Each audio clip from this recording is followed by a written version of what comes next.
Assalamualaikum warahmatullahi wabarakatuh. Waalaikumsalam warahmatullahi wabarakatuh. Alhamdulillahirabbil alamin. Wassalatu wassalamu ala asrofil anbiya wal mursalin wa ala alihi wa ashabihi ajmain. Segala puji bagi Allah yang telah melimpahkan rahmat dan karunia-Nya kepada kita sehingga kita dapat berkumpul di tempat yang insya Allah mulia ya Bu ya, dengan agenda Walimatul Khitan. Sholawat beserta salam semoga tetap tercurah limpah kepada junjungan Nabi besar Muhammad Sallallahu Alaihi Wasallam beserta keluarganya, sahabatnya, tabi'ut-tabi'utnya hingga sampai kita selaku umatnya. Mudah-mudahan mendapat syafaat yaumil akhir kelak. Amin amin ya Allah ya rabbal alamin.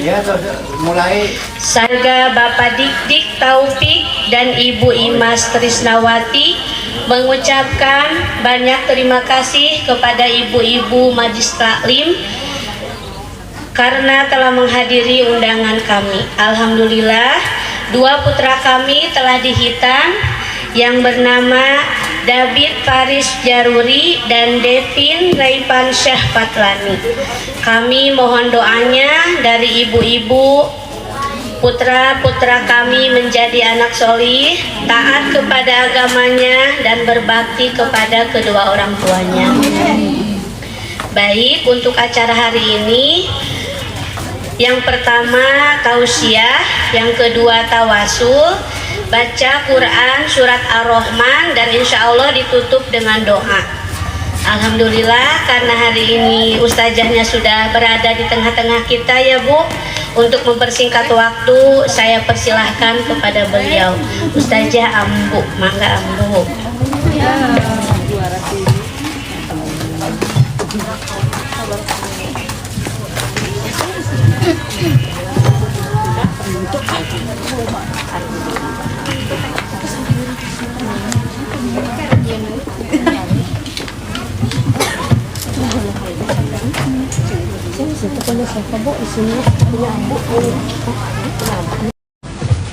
Bismillahirrahmanirrahim.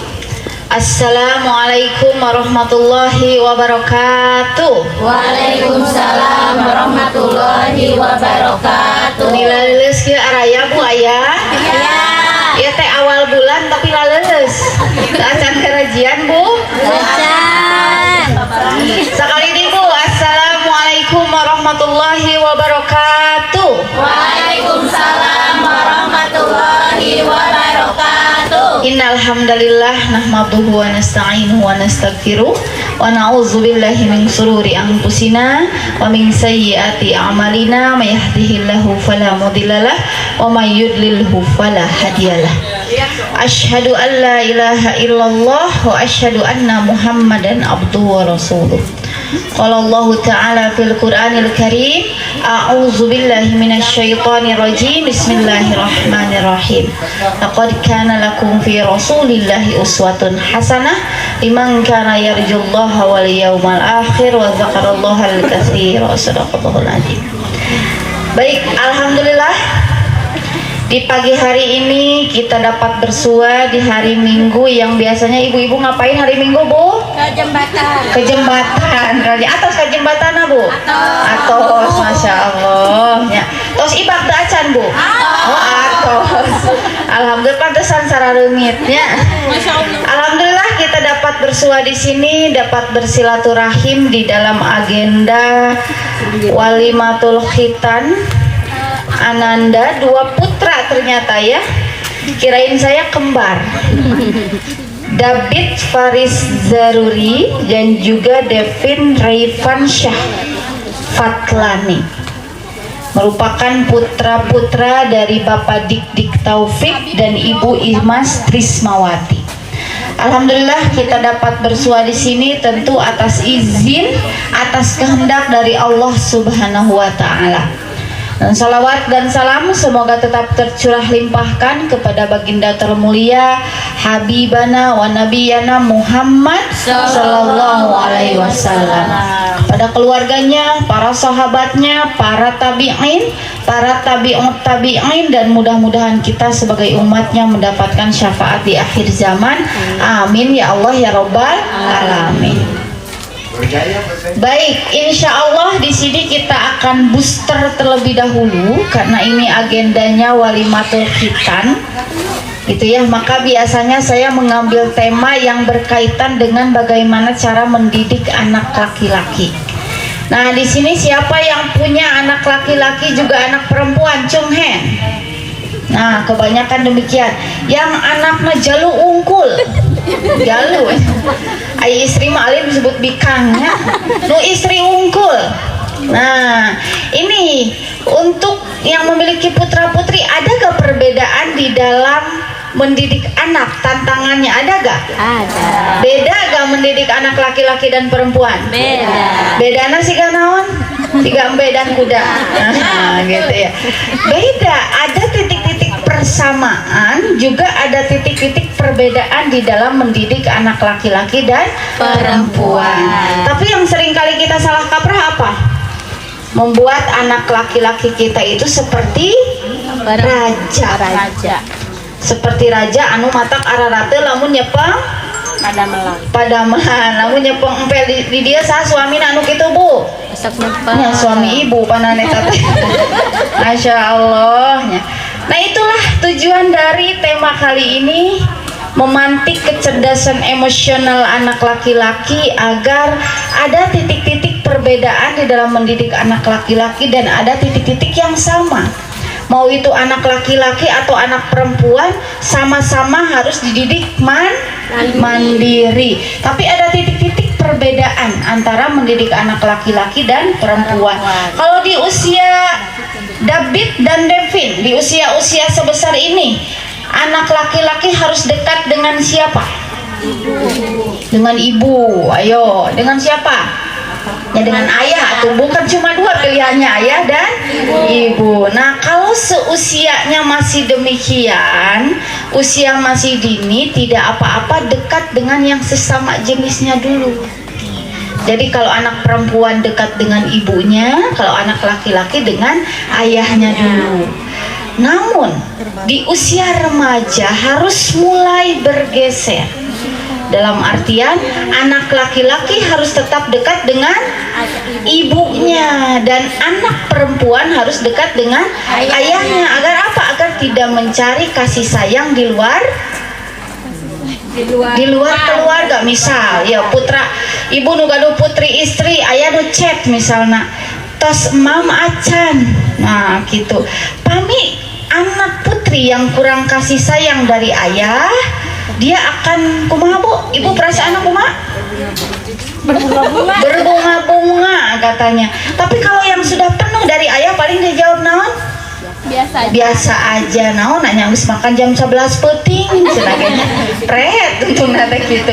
Dalam artian kalau cukup kasih sayangnya akan demikian, termasuk jika putra remaja dekat dengan ibunya, kan biasanya alasan berpacaran itu untuk apa Bu?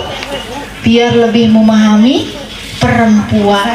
Nah, ini sudah cukup dengan dekat bersama ibunya, tidak perlu coba-coba dulu. Nah, kita fokus di sini, fokus pada bagaimana memantik kecerdasan emosional anak laki-laki. Oke, langsung ya Bu ya. Di sini ada anak laki-laki menangis itu tanda lemah. Menurut ibu anak laki-laki menangis tanda lemah atau tanda kuat? Kuat. Ibu-ibu terus hatam ya Maya. Nu dipengker, anak laki-laki menangis karena kuat atau lemah? Nu dipengker ayah. Nah, karena justru itu kuat. Dan di kita menyangka anak laki-laki menangis itu karena lemah, karena cengeng. Jadi menangis itu boleh, yang gak boleh itu cengeng. Nah, kata Ma Iki betul ya. Apa dalilnya? Dalilnya salah satunya begini dalam Quran surat sesungguhnya menangis adalah salah satu ekspresi kasih Sayang. Sok budak leutik lamun oa-oa nembe brol eta ekspresina kumaha? Nangis. Lah aya we misalnya pas brol ke alam dunia teu nangis eta kumaha Bu? Sengaja. Berbahaya ya, berbahaya gitu ya, sampai bisa ada diagnosa yang lainnya. Nah, dalam artian ketika anak laki-laki kita menangis justru itu tanda memiliki emosi. Sekarang banyak anak laki-laki yang tidak ingin menangis karena takut dimarahi. Nah, saya tanya nih Ibu, jujur dari hati yang paling jero, dari hati yang paling jeronya punya. Nah, suami Ibu osok nangis taruh di depan Ibu. Asal. Tara. Ya. Nah, kira-kira Tara. Padahal Rasulullah besok menangis. Duka cenangnya. Keberhasilan sebuah rumah tangga adalah ketika suami berani menangis tersengguk-sengguk namanya. Terseguk-seguk gitu ya, ketika seorang suami berani menangis terseguk-seguk di depan istrinya sambil berkata aku capek, aku lelah dan sebagainya, itu keberhasilan. Artinya dia mampu memperlihatkan titik terendah di dalam hidupnya. Tapi keberhasilan seseorang suami lamun naon? Lamun istrinya berani ngamuk-ngamuk. Lah, lamun istri berani ngamuk-ngamuk, berani mengeluarkan sisi keperempuanannya, itu berhasil. Contohnya Sayyidah Aisyah, saya sering kali sampaikan, lamun Rasulullah otoriternya punya, gak boleh menangis, Sayyidah Aisyah tidak akan berani ketika cemburu melemparkan makanan di depan Rasul dan para sahabatnya, karena sieun Rasulullah bendu. Tapi karena percaya Rasulullah itu tidak akan balik marah. Ibu lamun marah ke suami balik marah atau ditangkep? Marah seragam Pak, tuh Pak. Nah, balik marah. Nah, gitu ya. Itu berarti keberhasilan, salah satu indikator keberhasilan dalam komunikasi rumah tangga itu begitu. Ya Bu ya.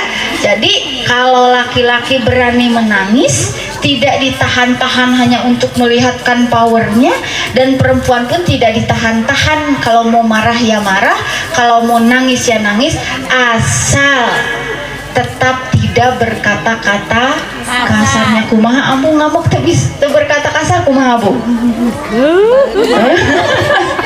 Nah gitu ya, dalam artian itu contohnya ya Bu ya. Karena nikah itu harus 4 kali. Ibu pernah mendengar asik tuh, menikah itu 4 kali. Sanis 4 istri, Bapak pun tanya. Menikah itu 4 kali, sanis 4 istrinya. 4 kali. Nikah pertama nikah tubuh. Nikah tubuh gampil ente? Gampil cenah. Nya aya nu gampil, aya nu eta ge bermasalah gitu, kedah datang ke ahlina gitu nya. Tapi pada dasarnya secara garis besar nikah tubuh itu mudah. Karena itu ilmu laduni. Terang ilmu laduni, ilmu yang tekudu diajar heula, tekudu nyobaan heula sampai nikah, tekudu leres. Tekudu di DP-an heula, tapi itu namanya ilmu laduni, ilmu yang pasti bisa nikah tubuh. Nikah anu kadua, anu sok sering pasea hujan angin dodar gelap, pokok namanya nikah pikiran. Menyatukan pikiran suami dengan pikiran istri. Nah, eta gampang teh nikah eta. Mulai tidinya aya hujan guluduk, hujan angin dodar gelap, aya piring terbang. Aya Bu? Aya. Nah, kalau kata Ustadz, siapa yang menyatakan kalau istri lempar 1 piring, suami lempar 1 rak? Nah gitu, itu mulai ada pertempuran di sana ketika sudah nikah pikiran, karena tidak mudah nikah pikiran. Tapi kalau sudah lolos menikah pikiran, maju ke nikah yang ketiga. Nikah itu kan menyatukan gitu ya Bu ya. Nikah yang ketiga nikah jiwa. Nikah jiwa teh kumaha? Tang boroning caket masing suami ibu aya di Afrika moal selingkuh. Eta nikah jiwa. Ari mah berorah nikah jiwa, berorah jauh deket ke selingkuh.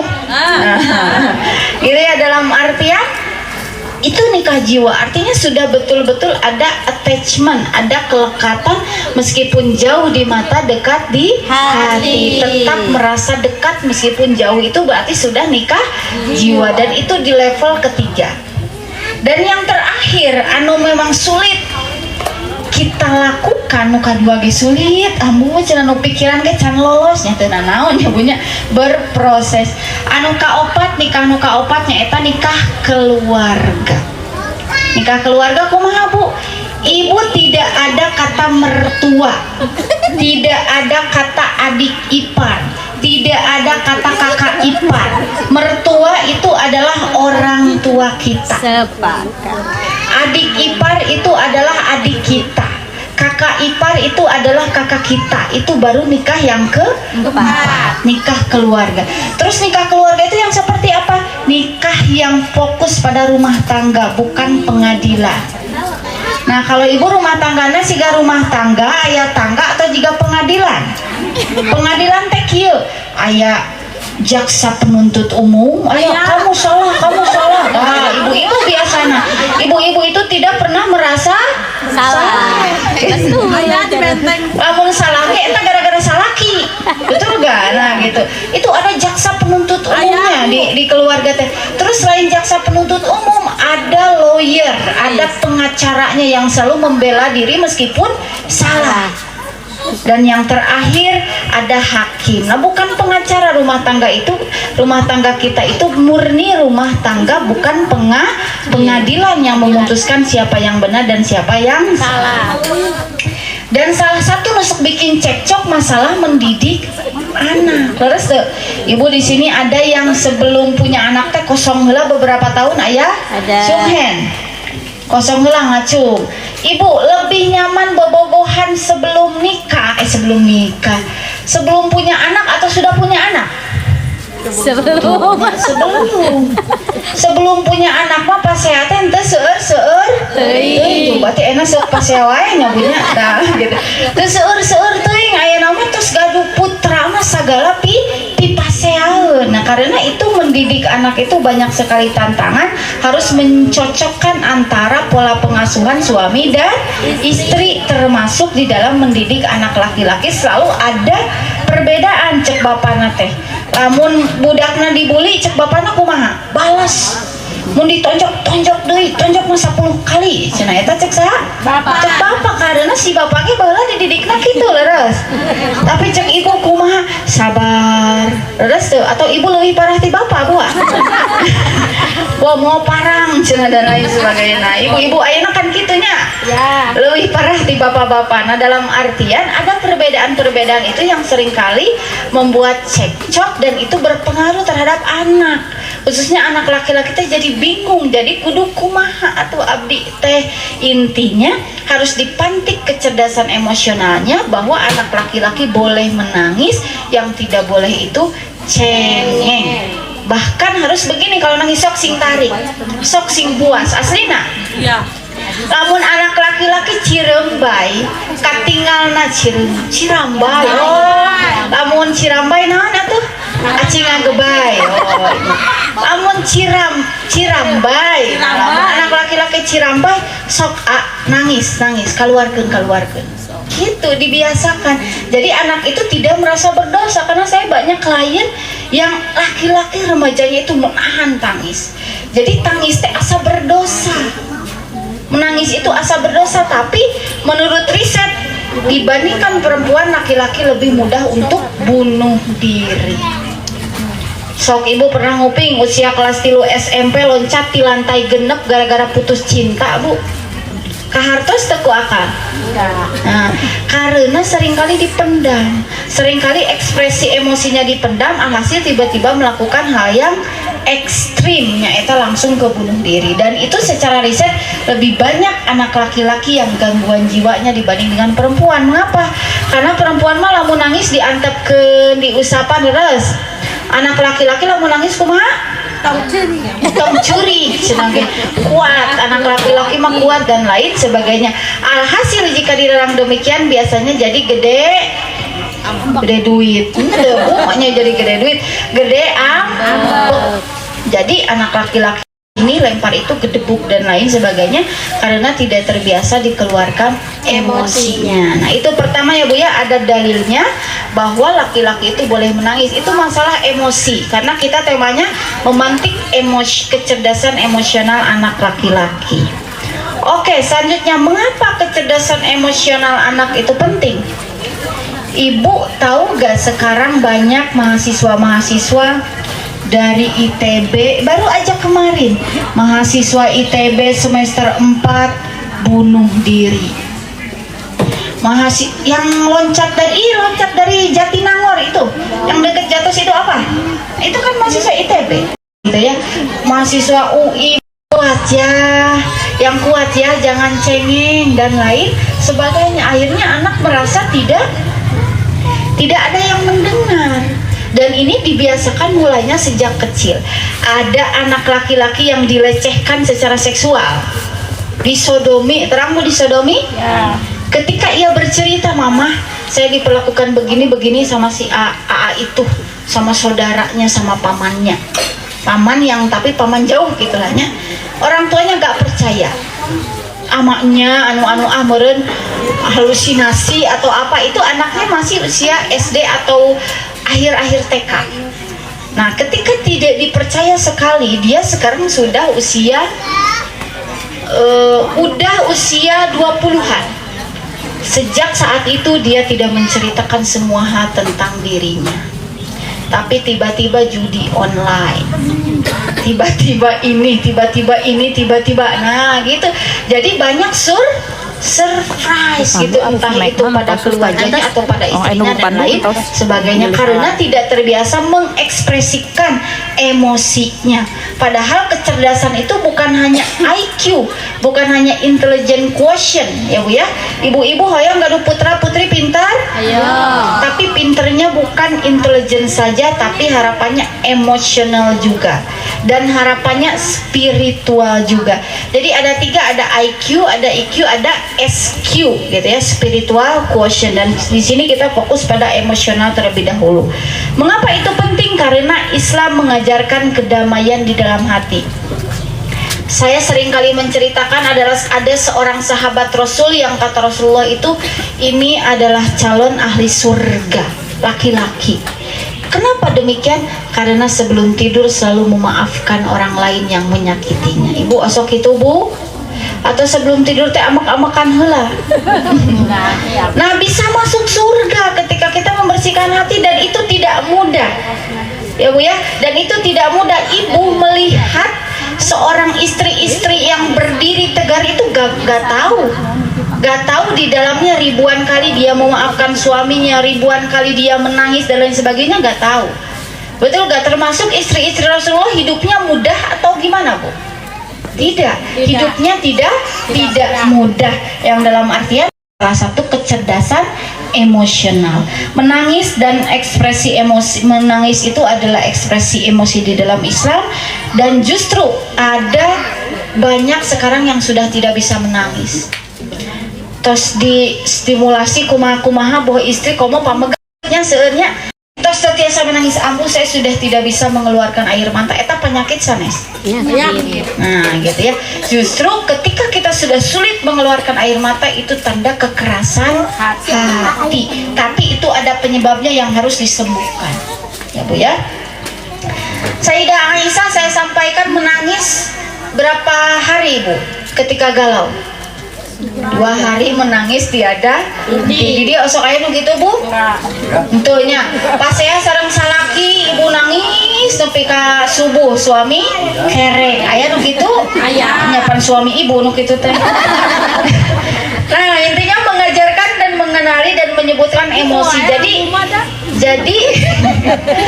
Jadi anak teh tahu saya kalau sedih ya saya sedih, saya kecewa, saya senang, saya bahagia, saya bangga dan lain sebagainya. Ada seorang remaja baru-baru ini remaja yang kecanduan narkoba. Kecanduan narkoba, kecanduan alkohol, dan sekarang sedang sesi 4. ya, karena kecanduan itu tidak seperti biasanya, bersesi-sesinya sangat lama. Sekarang sedang sesi 4, dan di sesi 4 anak laki-laki ini berkata hal yang tidak biasa, berkata, saya bangga pada diri saya sendiri, gitu ya. Jadi sebelumnya hal yang tabu nah, asasi lagunya bunya kecewa aku mabu lagu nabu. Nah, dan yang terakhir membimbing anak menghadapi tantangan dengan bijaksana. Kalau cek lagu mah dunia itu lebih keras, gitu ya. Dunia itu lebih keras dibanding yang kita duga. Tapi kalau lagu untungnya gimana Bu? Untungnya kumaha Bu? Nah itu kan lagu favorit ibu-ibunya, lamun galau untungnya cenah gitu. Tapi kata-kata yang bagus di akhirnya apa? Hal-hal baik yang datangnya belakangan. Jadi kadang-kadang kata Rasulullah SAW, sesuatu hal yang kamu benci pada suamimu ini langsung, atau pada istrimu, bisa jadi ada kebaikan di sana. Jelek bisa. Ya. Jadi lamun ibu teh nih, jadi sok ieu ibu mari ningali caroge bobo, aduh meninya meni karunya ipas bentak kesel deui. Nah, itu ibunya. Oke, terakhir dari saya, kita akan lanjutkan dengan tawasul dan juga Quran surah Ar-Rahman. Terakhir dari saya, bahwa ingatlah bahwa tidak ada karma di dalam Islam. Tidak ada hukum karma. Lamun ibu na selingkuh, anak pasti selingkuh. Lamun bapak na selingkuh, anak pasti selingkuh. Lamun bapak na gordat, terang gordat Bu, goreng adat ayo sok musuh poe ti isuk nepi ka isuk di gordat henteu. Oh henteu eta mah ngan kudu ditajong. Henteu ketang Bu. Dalam artian tidak ada hukum kan, ibu-ibu ke sama ayo scroll TikTok leres tuh hari nyangu poho eta mah. Jadi tidak ada hukum karma di dalam Islam, ada juga hukum tabur tuai. Apa yang kamu tabur itulah yang akan kamu tuai. Allah memang tidak menyukai, tidak melihat hasilnya, melihat prosesnya. Tapi masalahnya proses itu benar atau tidak. Terakhir dari saya, bahwa seorang sahabat bertanya kepada Rasulullah Sallallahu Alaihi Wasallam, tong pedit atuh Bu, lamun saya mengatakan Rasulullah tadi jawab Sallallahu Alaihi Wasallam, karena ayat dina hadis nu pedit cenah lamun fokus, namun berkata Rasulullah harus dijawab Sallallahu Alaihi Wasallam. Namun tengah jawab eta pedit